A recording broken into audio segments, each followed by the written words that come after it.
예수님이 그리스도 되심을 체험하는 현장은 다 다를 수 있습니다.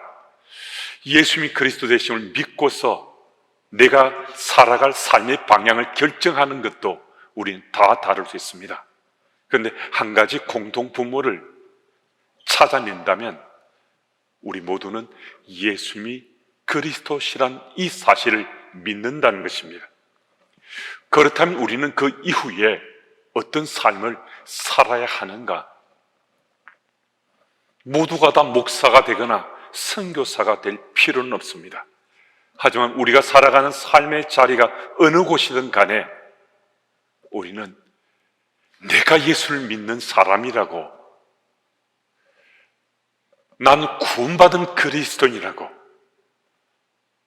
내가 더불어 살아간 사람들에게는 그 예수 복음을 전하며 증거하고 우리가 살아야 되지는 않겠습니까?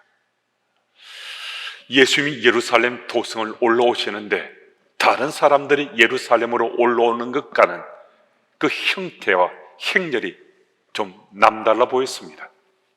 아주 색다른 행렬이었습니다.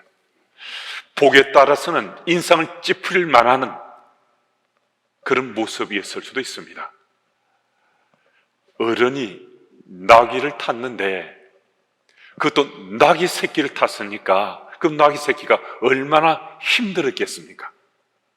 또 그 나귀 새끼를 탄 어른의 모습도 어색하기 그지없었을 겁니다. 그런데 참 이상한 것은 분명히 그런 우스꽝스러운 모습은 틀림없는데 많은 사람들이 나귀 새끼 타고 오는 그분의 앞뒤를 따르면서 겉옷을 벗어서 바닥에 펼치기도 하고 소리까지 치면서 그분을 이 땅에 오신 메시아로, 그리스도로 맞아들이고 있더라는 겁니다.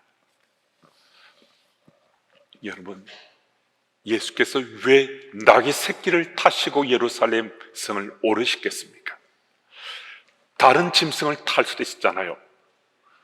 말을 탈 수 있었을 텐데 그것도 100마를 타셨으면 얼마나 멋져 보였겠습니까?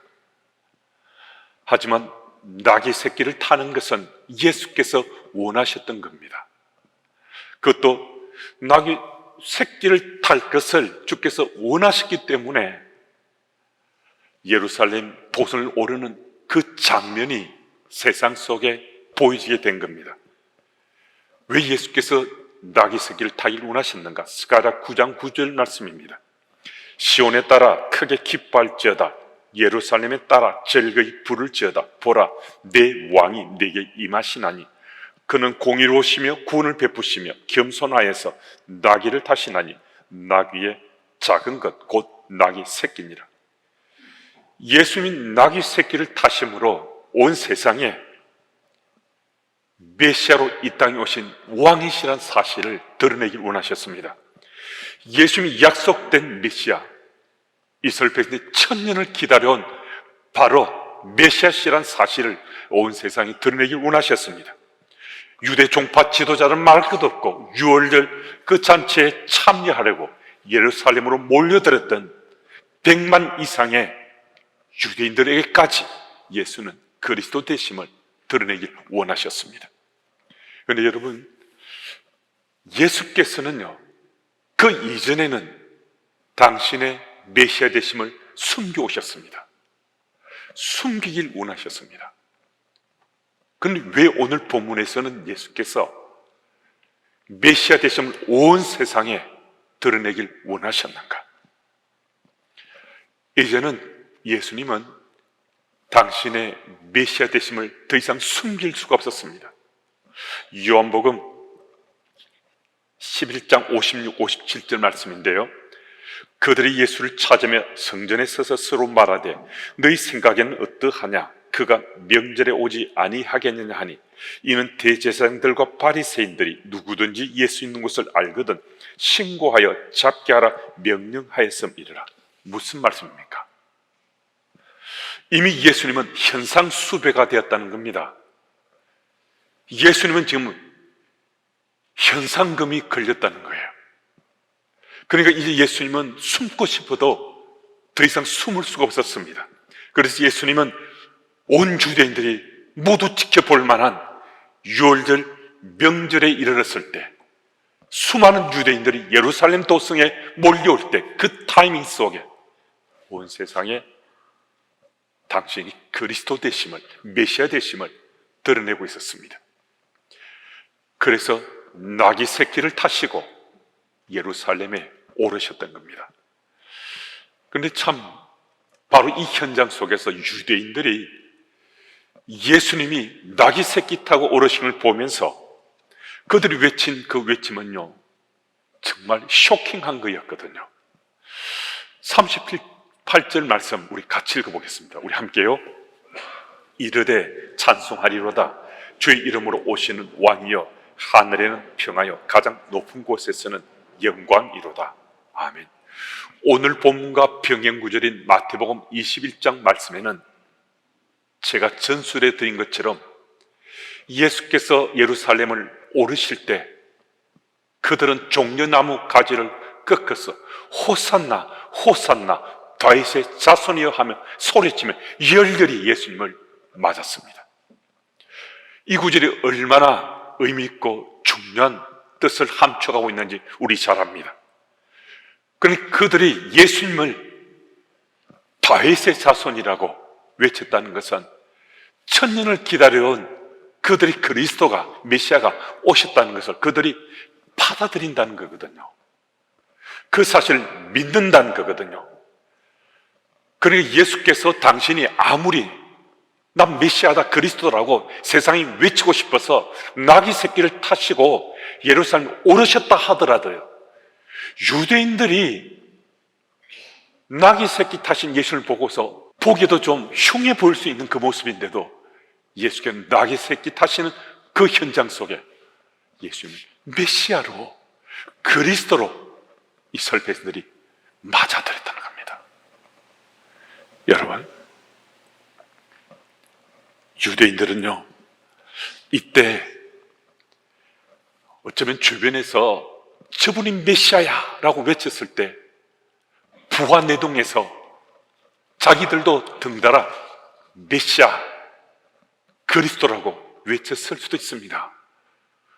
그리고 예수님이 정말 그리스도를 믿어져서 호산나 호산나 다윗의 자손이라고 또 소리쳤을 수도 있습니다. 뿐 아니라 말씀이 말씀하시는 그분이 바로 저분이다라는 것을 말씀 속에서 확인하고 감격에 겨워서 어쩔 바를 모르며 예수님을 메시아로 고백했던 사람들도 적잖게 있었을 수도 있습니다. 그런데 여러분, 그로부터 딱 닷새 후였습니다. 딱 닷새 후에요, 바로 이들이 예수님을 십자가에 못 박아라고 소리쳤습니다. 믿어지지 않잖아요. 예수께서 나귀 새끼 타시고 정말 그런 우스꽝스러운 모습으로 예루살렘 올라왔을 때 그때 조롱하고 멸시하고 손가락질 할 수 있었는데 그러지 않았거든요. 그래서 예수를 메시아로 맞았어. 그것도 한 해 뒤에 그 천년을 기다려왔던 메시아로 맞았던 바로 그 사람들입니다. 그 사람들이 예수님을 십자가에 못 박으라고 닷새 만에 외쳤습니다. 여러분, 많은 사람들이 부안내동에서 그런 소리쳤을 수 있습니다. 그런데 그 가운데 10명이 될지 100명이 될지 1000명이 될지 모르겠지만은 말씀이 말씀하시는 메시아가 바로 저분이다, 말씀을 통해서 확인하고 고백했던 사람도 어쩌면 그런 숫자만큼은 충분히 됐을 수도 있습니다. 그런데요, 그 사람들이 도대체 지금 어디 갔습니까?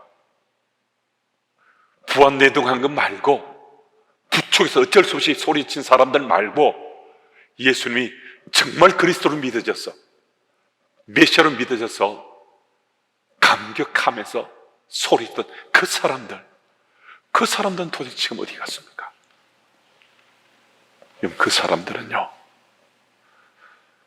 지금 침묵하는 겁니다. 침묵하고 있는 겁니다. 예수를 십자가에 못 박으라고 소리치는 주변 사람들이 두려워서 자기들도 혹시 그렇게 외쳤을 수도 있지만 적어도 몇십 명, 몇백 명, 그보다 더 많은 사람, 어쩌면 더 적은 사람, 그 사람들은요 침묵하는 겁니다. 예수님 그리스도인지 아는데도요, 너무나 잘 아는데도요, 믿기까지 하는데도요 침묵하고 있었습니다. 여러분, 예수님이 우리를 얼마나 사랑하시는지 우리 다 압니다. 한 때든 두 때든 아니면 이어서 지금까지 우리는 예수님이 정말 우리를 사랑하시고 은혜 베푸신 분이신 줄 우리 알고 또 믿습니다. 분명히 예수님이 지금 나에게 그리스도 고백됩니다. 누가 물으면요, 예수님 나의 구원자시다고 우리 아주 당당하게 증거할 수도 있습니다. 내가 그 사람이 물을 때 내가 그렇게 답할 수도 있습니다. 그런데요, 정말 특별한 그런 경우 말고 일상 속에 우리는 적지 않을 때 그냥 침묵합니다. 분명히 내가 예수는 그리스도 믿는데도 우린 예수님이 그리스도는 사실은 드러내고 전하고 싶어 하지 않습니다. 여러분, 왜 그렇습니까? 분명히 예수님이 나에게 그리스도로 분명히 믿어진다고 내가 말은 하는데, 지금 예배도 참석했는데, 내 가족들에게도 예수 믿어야 된다고 내가 지금 소리도 치고 있는데, 왜 세상에 나가서는 예수는 그리스도라고 그렇게 전하지 않는가 하는 것입니다. 우리 40절 말씀은 우리 같이 읽어보겠습니다. 우리 함께요. 대답하여 이르시되 내가 너에게 말하노니 만일 이 사람이 침묵하면 돌들이 소리 지르리라 하시니라. 아멘. 이 말씀은 예수께서 예루살렘 도성으로 들어오실 때 그들이 예수를 메시아라고 소리치지 않으면 돌들이 예수님이 메시아로 소리칠 것이다 라고 말씀하고 있습니다. 여러분, 언제 어느 곳 이건 크게 중요하지 않습니다. 지금 세상 속에 그리스도인 살아난 우리들이 침묵하는가 소리치는가, 이것 지금 우리에게 묻고 계신 겁니다. 우리가 내 삶으로 예수가 그리스도의 심을 소리치지 않으면요, 길가에 버려진 돌들이 소리친다는 거예요. 길가에 버려진 돌들이 외친다는 겁니다. 여러분, 돌들이 소리치도록 버려두시겠습니까? 돌들이 예수님은 그리스도시라고, 예수님은 하나님 아들이시라고 외치도록 그냥 방관하고만 계시겠습니까? 우리가 소리쳐야 되잖아요. 우리가 외쳐야 되잖아요. 우리는요, 예수님이 그리스도라고 나의 구원자로 소리쳤던 사람입니다. 기회를 만들어서라도, 찬스를 억지로 내서라도 예수가 그리스도를 소리쳤던 사람이 바로 이 자리에 함께한 여러분들이고 저입니다. 우리 그렇게 했지 않습니까? 예수는 나의 그리스도라고, 나의 구원자시라고 외치던 사람이 바로 여러분들이지 않습니까? 그런데 지금은요, 지금 어떡합니까? 제가 강단에서 이 말씀을 전했는데요,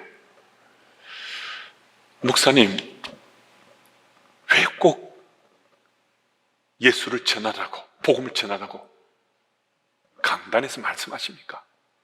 우리 교회는 세상 사람들이 저절로 찾아오는 교회인데, 우리가 나가서 예수 믿으라고 외치지 않아도 우리 교회를 찾아오는 사람들이 상당수가 되는데 왜 꼭 구태 그렇게 해야 됩니까? 제게 그렇게 반문하면 물으실 수도 있습니다. 여러분, 저도 묻고 싶습니다. 분명히 우리는 예수님이 나의 그리스도시라고, 나의 구원자시라고 전했던 사람이지 않습니까?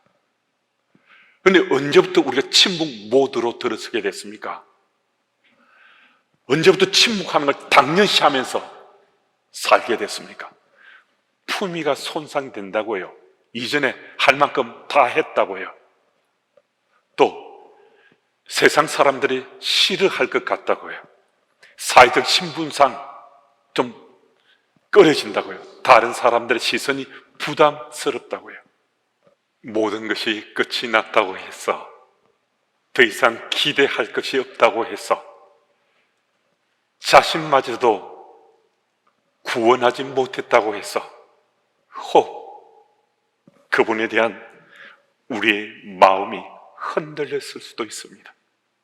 하지만 한 번만 더 솔직하게 생각하고 또 생각해 보면 예수님의 그 사랑이, 그 은혜가 얼마나 지극하고도 엄청나고 놀라운지 우리는 고백치 않을 수 없습니다.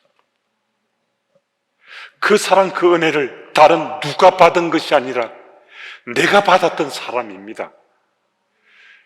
그 사랑, 그 은혜를 내 가슴 속에 마치 스티그마처럼 흔적처럼 새겼던 사람이 바로 나였습니다.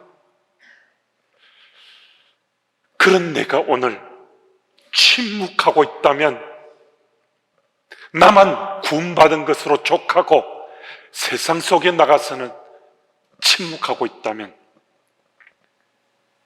어떻게 하면 좋겠습니까? 저는 제가 목사가 아니라 하더라도요, 저는 특별히 예수님의 사랑과 은혜를 많이 받은 사람입니다. 제가 청년 시절에 주의 은혜 입고 제가 돌이키지 않았다면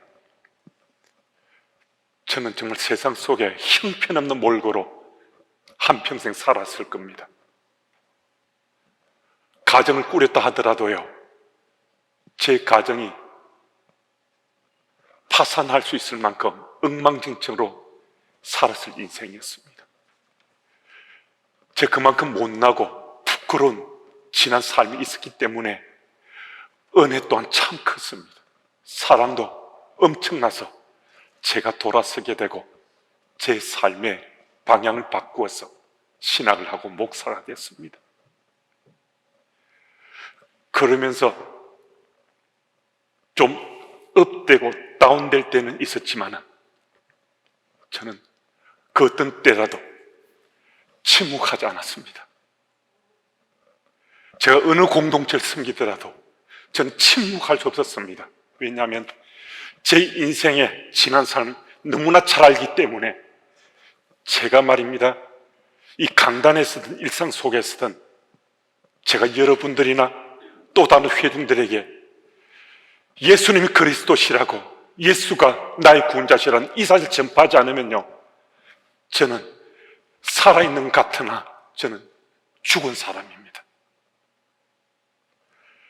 제가 강단에서 자주 예수 복음을 전파해야 된다고, 예수 십자가 부활에 대해서, 죄에 대해서, 죄의 용서에 대해서, 회개에 대해서 누구보다도 강단에 많이 말씀을 전하는 사람입니다. 왜 그런 줄 아십니까? 제가 강단에서 그 말씀을 선포하지 않으면요, 저 살지 못하기 때문입니다. 제가 살아남으려고, 저는 살려고, 저는 강단에서 예수가 그리스도시라고, 예수님이 하나님 아들이시라고, 조금 너무 자주 듣는 것 같고 혹시 좀 불편할 수도 있는데도 저는 강단에서 그 말씀을 선포합니다. 여러분,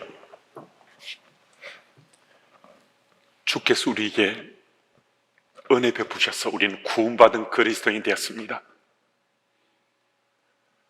구원받은 그리스도인은 나 홀로 구원받는 것에 만족하고 살아서는 안 됩니다.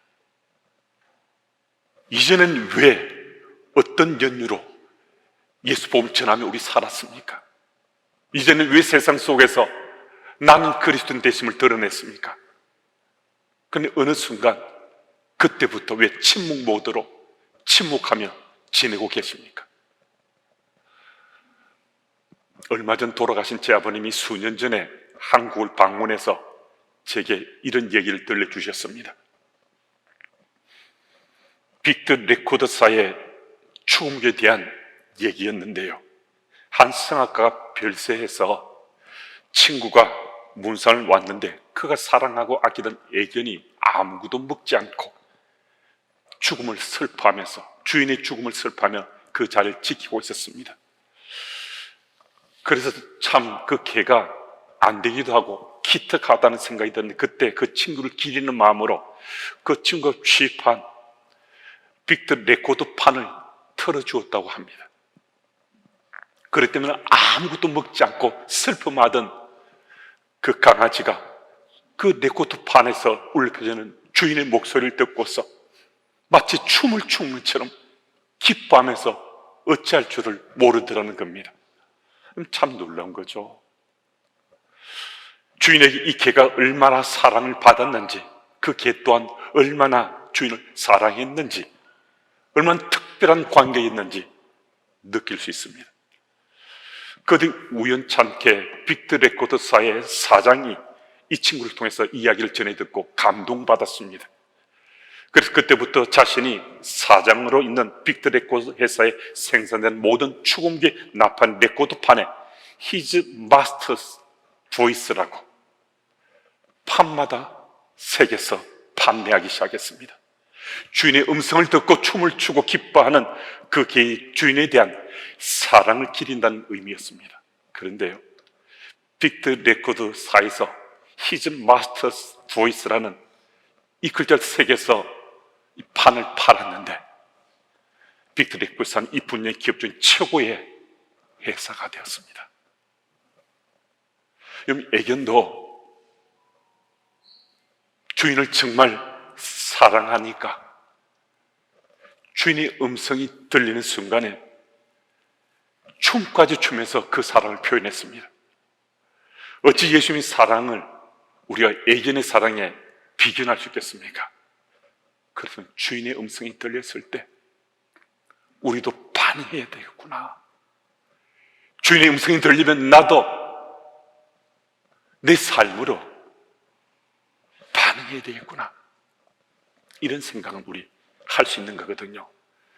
주인 되시는 예수님의 음성이 오늘 우리에 들려진다면요, 주께서는 지금도, 어제도, 어쩌면 내일도 말씀을 통해서 주의 음성 우리 들려주십니다. 주의 음성이 들려지면 우리도 반응해야 된다는 거죠. 여러분, 주의 음성이 들릴 때 어떻게 반응할 것인가? 예수 복음을 증거하는 일이 특별한 일이 아니라 아주 자연스럽게 내 삶에서 묻어나는 그런 그리스도인으로 살고자 반응해야 합니다. 여러분, 예수 믿는 게 뭐 특별하겠습니까? 예수 믿는 게 대단한 공적이나 공로를 우리가 취하고 또 남기고 뭐 그래야 예수 잘 믿는 거겠습니까? 여러분, 오늘도 일상 속에 예수님이 나의 그리스도 믿어져서 믿는 자에 걸맞게 나도 예수 믿는 사람이라고, 예수님이 그리스도시라고 우리가 내 가까이 있는 사람에게 좀 용기 내서 전하고 나누는 것만으로 우리 정말 예수 믿는 자로 제대로 사는 것 아니겠습니까? 여러분, 한번 우리 결심하십시다. 주인의 음성 듣고 주의 말씀 듣고 우리도 예수 복음을 내 삶으로 이젠 더 이상 침묵하지 말고 전하는 그리스도로 살아야지. 이 마음의 결심이 우리를 장차 정말 행복하게 해줄 수 있습니다. 여러분, 그 사실을 마음에 간직하고 예수님 그 놀라운 사랑에 우리 삶으로 반응하고자 다시 한번 결심하시는 여러분들이 다 되시기를 예수 이름으로 축복합니다.